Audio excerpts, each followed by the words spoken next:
Berita pertama hari ini pemirsa, pandemi COVID-19 yang tak kunjung berhenti membuat pasien di Rumah Sakit Umum Muhammad Ali Kasim Kabupaten Gayo Luwes menurun hingga mencapai 40%. Hal itu juga berdampak pada pendapatan rumah sakit sehingga membuat rumah sakit memiliki hutang obat dan bahan medis habis pakai kepada distributor senilai 14 miliar lebih.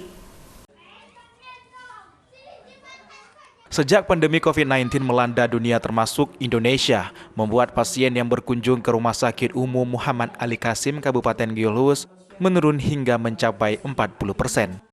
Akibatnya rumah sakit minim pemasukan dan memiliki hutang senilai 14 miliar lebih kepada pihak rekanan. Untuk itu, manajemen rumah sakit plat merah itu saat ini sedang fokus dalam penyelesaian kewajiban jangka pendek tahun anggaran 2020. Berupa hutang obat dan BMHP kepada distributor yang tercatat per 31 Desember 2020 senilai 14 miliar 449 juta 217.390 rupiah. Ditambah hutang sarana dan prasarana sebesar 488 juta 767.483 rupiah. Namun demikian, hingga Mei 2021 kemarin, manajemen Rumah Sakit Gayo Luwes telah melakukan pembayaran obat dan BMHP sebesar 1.795 juta 947.419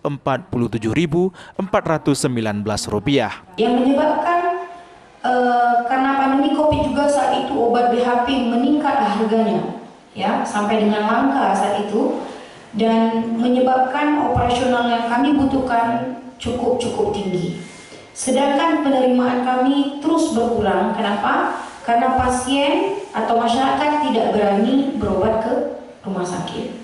Sehingga ruangan-ruangan yang selama ini menangani pasien, misalnya kelas 2, ya, kebidanan, kelas 3, kelas 1, jauh-jauh menurun.